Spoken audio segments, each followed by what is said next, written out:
Welcome to the 8th episode of Foreign Correspondents Deeper into Hitchcock podcast. My name is Michał Oleszczyk and I'm joined as always by my co-host Sebastian Smoliński. Good morning. We are approaching a very pivotal moment in Alfred Hitchcock's career, the transition to sound. But before the transition to sound comes, in the film Blackmail from 1929, there's one more film that's still a silent picture, The Manxman, which was made in 1929, based on a novel by Sir Hall Caine. Apparently a very successful and apparently, by all accounts, a very good novel, which I haven't read. So this is the final fully silent film in Hitchcock's career. Of course, Blackmail, which we will discuss in our next episode, does also exist as a silent film, but primarily is known as a part talkie. But here we have the last incarnation of Hitchcock as a fully silent film artist. And today we'll discuss the film, we'll discuss its themes, also the acting in the film, because I think it's a particularly strong film in this regard. But the first thing that has to be said is that, again, here we have Hitchcock in a purely melodramatic mode. This is a melodrama, a story of two men and one woman, of jealousy, of betrayal, of love, of passion, of two different men of very different personalities. And the opening question, how did you like The Manxman? I must say once again that I'm not a huge fan of the melodramatic Hitchcock, so I had troubles with The Manxman as well, and I wonder what you think, precisely what you think about the acting, because I found this part probably the biggest weakness in my opinion, except maybe for Andras, whom we'll talk more in a couple of minutes. So it's very interesting for me to watch the melodramatic Hitchcock. It's a similar feeling to watch, for example, fully comedic Hitchcock, like Mr. and Mrs. Smith, right? It's something a bit different, something at the margins of his, let's say, the mainstream of his career. Similarly to The Farmer's Wife, I liked the bucolic setting, the way he depicts nature and seaside, ships, the fisherman's milieu, and Hitchcock was praised as this realist filmmaker by his contemporaries. So I liked this part, but I didn't find the plot or the way it's developed by actors convincing enough. So I think maybe our opinion differs on this one. Yes, we should also mention that this is the film that marks the final collaboration between Alfred Hitchcock and Elliot Stannard, his screenplay writer that he collaborated with frequently before and that we mentioned many times on this podcast. Well, first of all, let's talk about the story a little bit. The story is of, as we said, first of all, it's all located on the Isle of Man, hence the title, The Manxman, the man from the Isle of Man. It wasn't shot on the Isle of Man. It was actually shot in Cornwall, which was more handy for the filmmakers. It was closer and easier to shoot. But as you said, the main feature of the film in terms of its visual style is definitely the natural beauty of the island. We can see many rocky cliffs and beaches, and it's all used very, very well. The story is of jealousy and betrayal. Annie Andras plays Kate, the daughter of an innkeeper in the Isle of Man, and there are two men in her life, Pete, played by Carl Brisson, whom we've already met as the lead actor in The Ring. There was a separate episode that we discussed The Ring in. A Danish actor, by the way. And Malcolm Keane plays Philip. So there are those two guys, Philip and Pete. And they come from very different backgrounds. There is a very clear class distinction. Pete is a working class guy, he's a fisherman, and Philip is a lawyer, a solicitor. on his way to becoming fully fledged judge. So the main story is basically of Pete falling in love with Kate. Philip falls in love with her as well, but sort of very honorably takes a step back because he actually helps Pete to win Kate's affection. And then when Pete leaves the island and he disappears for a longer period of time, even there was actually he proposed to Kate, she accepted the proposal. Philip sleeps with Kate, and there's this huge sense of guilt on Kate's part. Pete unexpectedly comes back to the island. It turns out that he's very much alive, and there's this very long section of the film that is purely devoted to the depiction of guilt on Kate's part mostly and on Philip's part. So this is a very interesting melodrama for me, and that was I think the most interesting part. Answering the question why I like the film so much is that for the most part it's really devoted to this theme of guilt, because Pete remains ignorant of the whole love affair. It's not like there are those two alpha males fighting for this woman. It's basically one guy who is highly naive and very good natured, and he's smiling all the time, and he would never expect his friend to be sleeping with his girlfriend. And on the other hand, and this I think is the most important and most interesting thing about this film, we have the character of Philip, who is deeply stricken with guilt in this film. And I think this is a very Hitchcockian trait. When we talk, often we talk about Hitchcock's Catholicism, and many biographers, Donald Spoto and McGilligan, they always stress this part.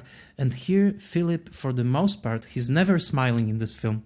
He's very deeply ashamed of what he has done, and there's almost this sense of like Conradian guilt, like Lord Jim, that he did something so awful in his own view that he cannot really enjoy life anymore. He's so deeply in this state of guilty feelings. And I found that interesting, that it's not like in Pleasure Garden, where there were those very clear outbursts of emotion, like people competing for each other's affection. Here it's really very squarely focused on guilt, and the whole second half of the movie, guilt is the main subject of the film. And actually sometimes to the point of self-parody, because I would say that Philip many times looks as if his loved one just died, like he's not smiling when he sees his friend, like he's very gloomy in this film. But I have the feeling that maybe Hitchcock connected with this material because of this deep streak of guilty feelings that the characters go through. This is a fantastic remark and very interesting, and we should add that the wedding scene between Pete and Kate is depicted as a funeral, or at least Pete says that it's a wedding, it's not a funeral. So we have this atmosphere and this idea of reversing the order, or like turning the world upside down, that what should be joyful and funny is very sad. So it's there, and to develop this theme of guilt, I would add also the element of friendship, because this is also the movie about this, let's say, doomed friendship in a way. And it's perverse on Hitchcock's part, I would say, because Pete uses Philip to, for example, to propose.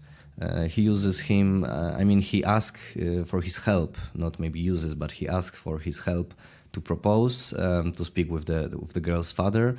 And also when he wants to, there's this balcony scene, almost kind of Shakespearean, like Romeo and Juliet, because they cannot be together because the father says that the Pete is very poor, and that's why he wants to leave the island and go to earn some money in foreign lands, quote.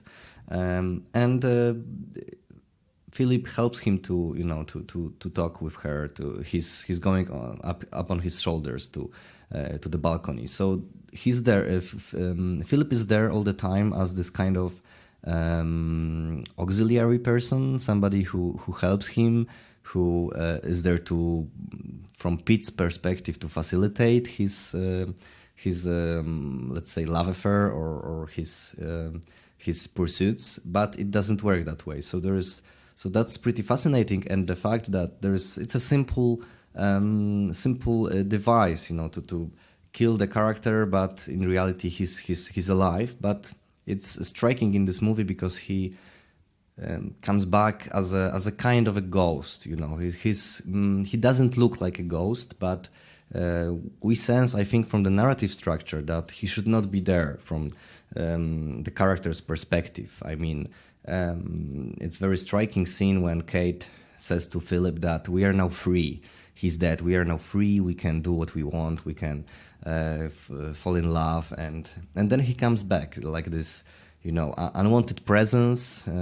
He's just returning, and this has this, maybe that's my reading, this horror quality. The movie is not scary at all, but there is something very uncanny as well in his return, because he's so joyful, he's smiling so much, and as you mentioned, he's a very naive character, and he doesn't realize anything, and we sense that they don't want him there. So this is pretty interesting. But I found Malcolm Keane's performance, who plays Philip, so the strict character, the lawyer, stricken with guilt, as you mentioned, and guilt runs in this family, we could say. There is this scene with his aunt that who says that his father married below his position, below his state, and that Philip cannot do the same because he has important obligations in the world. He wants to be a prestigious lawyer, and there is a courtroom scene towards the end. So he's stricken with guilt, and Pete, on the other hand, is a character that I think we do not fully respond to, because he's probably too unaware of the situation, and there is this discrepancy between our knowledge as viewers and his knowledge, which is of course the trademark Hitchcock theme, right? This difference in knowledge between the audience and the character. But coming back to Malcolm Keane, I had this impression that he cannot really forcefully translate the feelings of his character to the screen. I didn't believe his performance. He's so square and strict that he left me, kind of cold. I like what you said about the difference between what the character knows and what the audience knows. That's definitely a Hitchcockian trait, and it's almost like Hitchcock is toying with the audience and with the character here, because for a very long time we are aware already of the love affair between Philip and Kate, and Pete, in his innocence, in this sort of smiling, dimpled innocence, seems almost like we are waiting for the blow to arrive, like we are waiting for the painful moment of realization. I was much more convinced by the performance of Malcolm Keane. I think that he communicated this deep streak of very dark guilt very well. And there are two things I think that we are probably not very well equipped to discuss. I think they run very deeply in British culture. I don't have enough knowledge to really discuss the roots of those things, but those two things are, for one, the deep sense of guilt connected to adultery, even when it wasn't technically adultery, because they thought that Pete was dead. So one could say that why all the guilt? Like, you didn't know, right? You were unaware. So why should you be guilty? So I think there's something about the sense of manhood, probably something deep inside the patriarchal structures of British manhood and society that here gets explored by Hitchcock. And I don't really have the full knowledge to read this, because someone could really say to Philip, snap out of it. It doesn't even seem like he's so passionate about Kate. It seems that he is very able to disconnect from her after the arrival of Pete, but still he's stricken by the sense that he violated the friendship with Pete. And the second thing is the class thing, which I also don't have the full knowledge to read, but it's very strange and interesting notion that these two people, these two guys, were friends throughout childhood. They come from different worlds. It's very clear that it's not a world of easily broken or easily crossed class boundaries. When as soon as Pete proposes to Kate, Kate's parents are immediately opposed to it. Say that how could you even think of that? That our daughter, who is an innkeeper's daughter, would marry you, a fisherman, right? You're completely out of your way. So there's very clear sense, and also there's this class prejudice on the behalf of the privileged classes, because Philip's mother says that you have your obligations towards our class. So on one hand, you have this very, very clear sense of class divide. On the other hand, we are supposed to believe, and we do on some level, that those two guys were completely like best friends, and they grew up together, they played together, and in fact, Philip is defending Pete and the whole class of fishermen at the beginning of the film, when he is actively using his legal skills to better the situation of the fishermen in the village. There's this sort of it's almost like a Soviet film at the beginning, with the strike and with the petition and workers' rights. It's all very rousing and enthusiastic. Probably the only overtly political scene in Hitchcock until Topaz. I don't know, but it's very, very clear. So how those two guys actually were friends, it's not very clear. So, but it gives the story tension. I think it shows that on a personal level, it's almost like the love story between those two guys, and Philip is very believable as, let's say, Pete's lover who betrayed him with her rather than the other way around. And on the other hand, there's this sense that they could be friends as children. It was okay, like before they reached maturity, but now they belong to those very, very different worlds. And also, the last thing I will say about class in this film, it seems that class divisions are non-existent until sex becomes part of them. Until it's like friendship between guys, it's okay, they can be friends. But as soon as you want to marry someone from a different class, then it really becomes a problem, and it becomes an obstacle. But we didn't talk anything about the visual style of the film, so let's discuss this. And were there any images that you liked here in the Manxman? Oh yes, a lot of images. The beginning is beautiful, as the scene you mentioned, this quasi-socialist scene with the petition, and there is even this very funny title that Philip is defending the lowly fisher folk. So yes, I liked it a lot, and also the scene of the suicide is pretty cleverly done, with Andras jumping into the ocean, and then we have this blurry image that Charles Barr rightly points that it may anticipate both Psycho's shower scene, at the ending of the shower scene, but also I think this theme of woman jumping into the water and kind of dissolving herself in the water is, of course, the theme, the visual theme of Vertigo, which I like a lot. But basically, I think, and I wonder if you agree with, once again, with Charles Barr, who likes this movie a lot, and he suggests that in Hitchcock's more successful movies, the point of view shots are less flamboyant, that he uses very flamboyant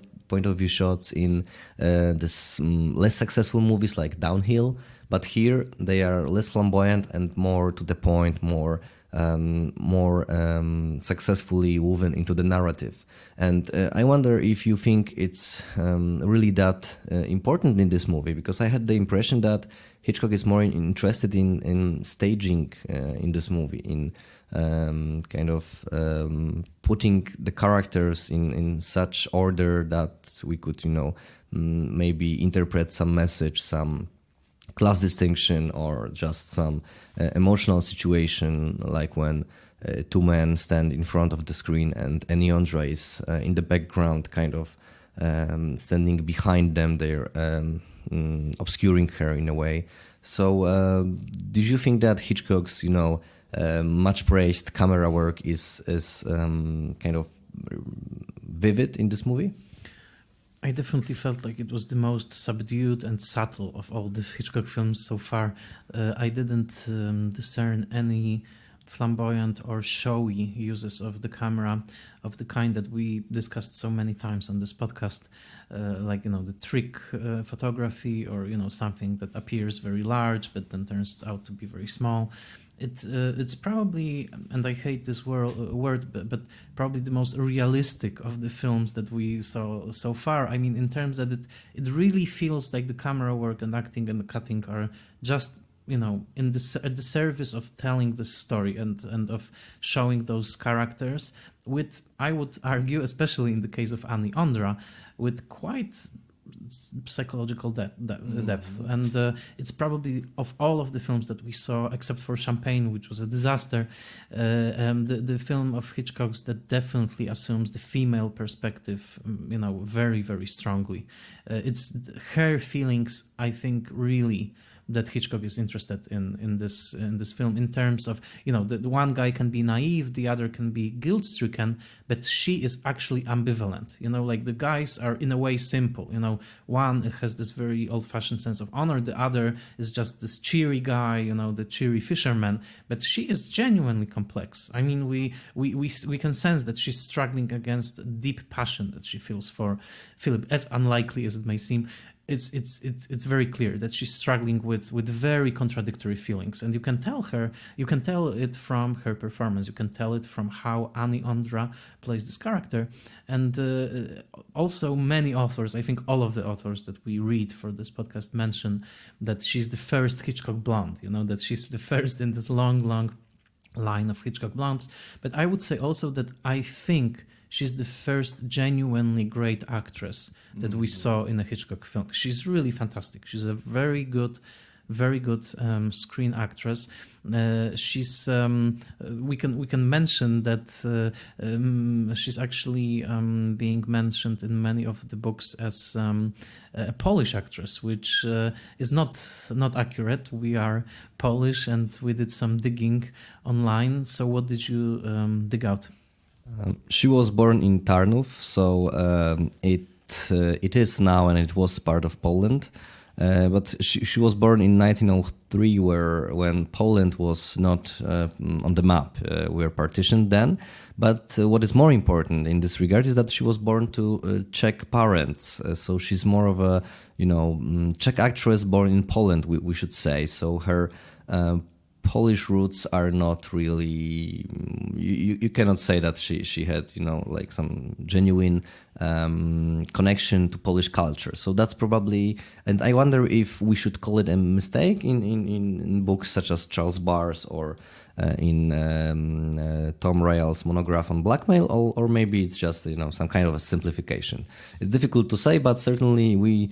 As Poles, we do not claim Andras as one of Polish actresses of the silent and early sound period.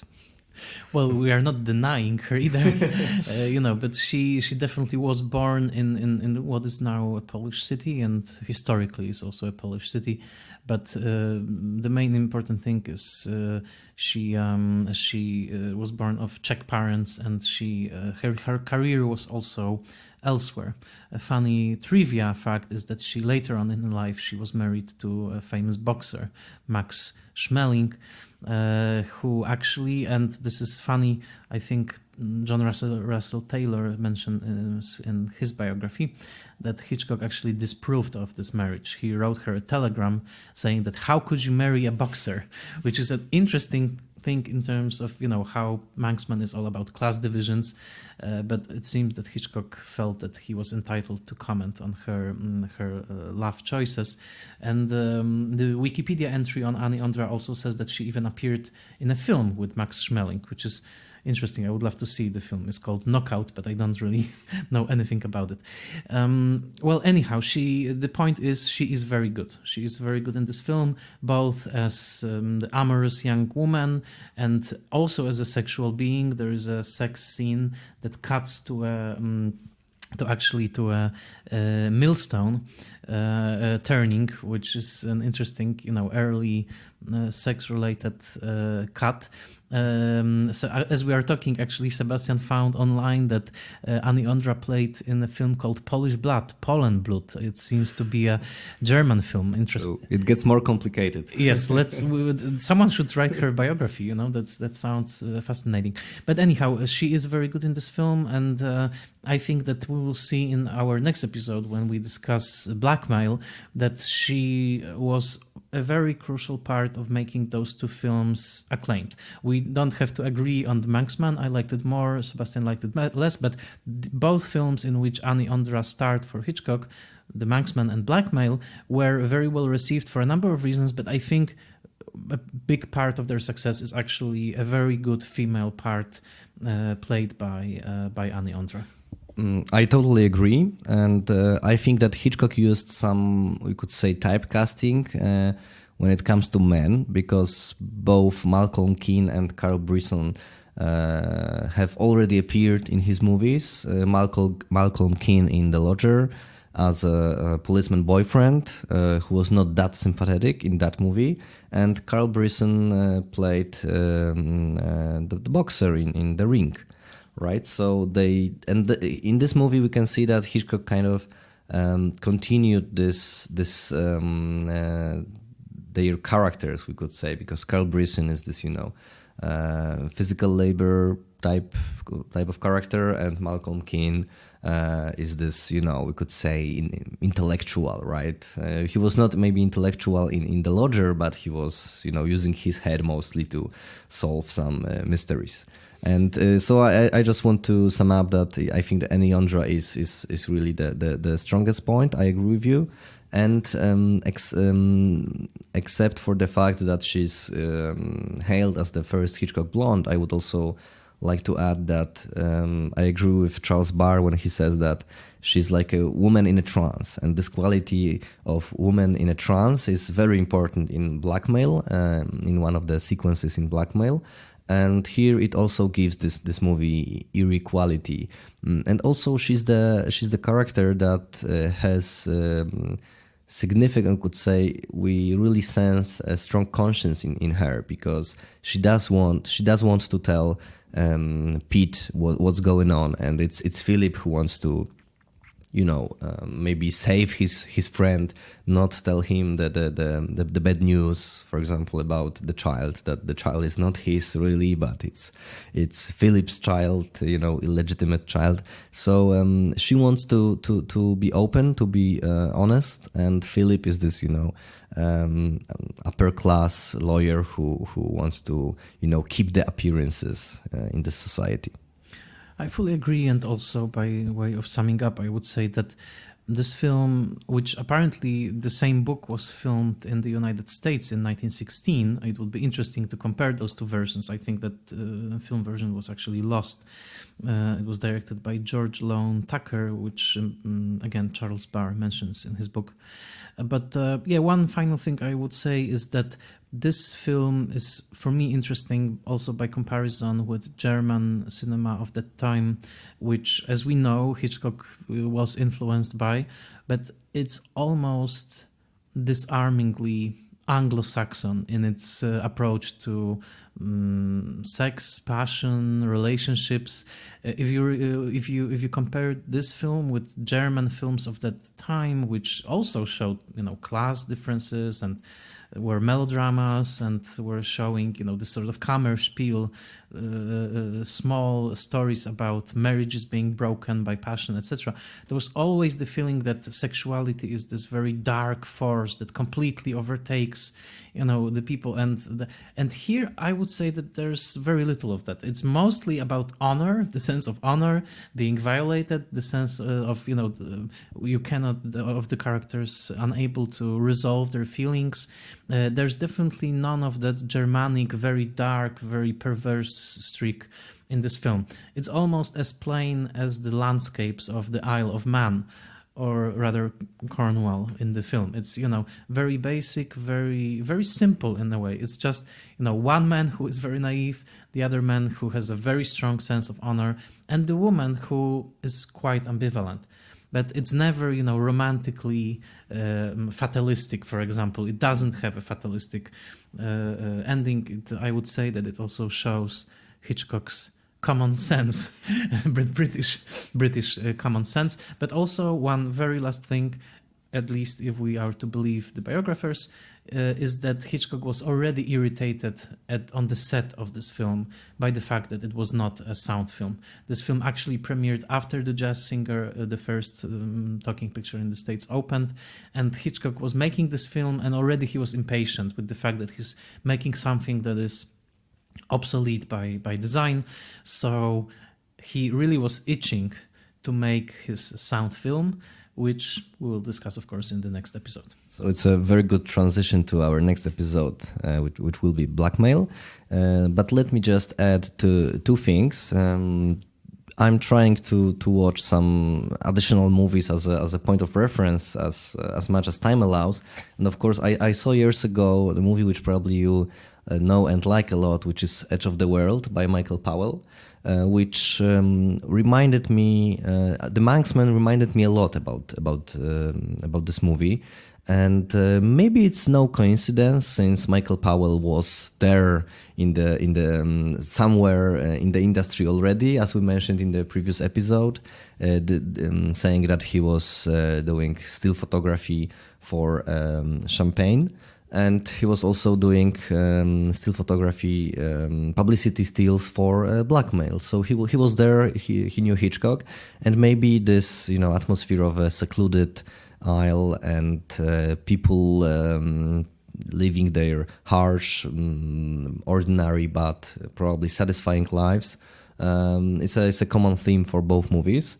And also what strikes me is that we discussed that you said that it's a very subtle film as far as Hitchcock's silent filmography goes. And I would agree, of course. And also it's maybe a wider cultural remark that filmmakers, I think, portrayed countryside differently than the city.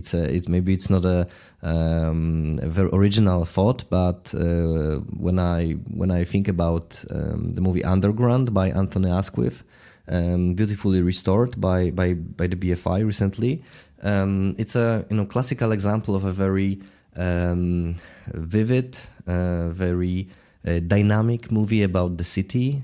The title itself tells us about the setting, and the last 25 minutes of this movie is really this mix of metropolis, because we see power plant, we see this gigantic set of the president's office, and we have this kind of a chase in the underground. And I compare the Manxman with this movie, and probably I think this is my theory, that because of the setting, that you have this out of the city setting, you have this more restrained camera work, you have more classical style. I wonder if that's the way filmmakers were thinking about these things. That, for example, Hitchcock thought that I'm shooting in this beautiful setting, so there is no opportunity or there is no need for flashy camera work.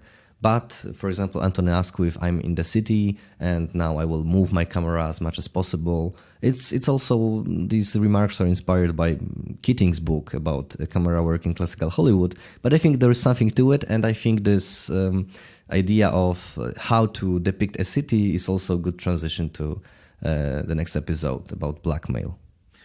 I fully agree, and I have no answer for what you just said, but it's an interesting point.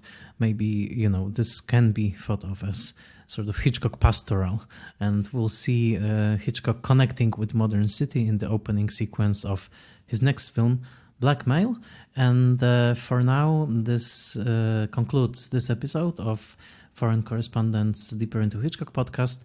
We definitely encourage you to listen more episodes. We covered all of Hitchcock's films so far, so you can find us on Spotify, Stitcher, and other podcast platforms. We also encourage you to like our Facebook fan page, Hitchcock, the Foreign Correspondents Deeper into Hitchcock. And if you enjoyed the podcast, please share the news on Twitter and in social media. It's important for us to reach new listeners and listeners who are as interested in Hitchcock as we are. So this concludes this episode of Foreign Correspondents Deeper into Hitchcock.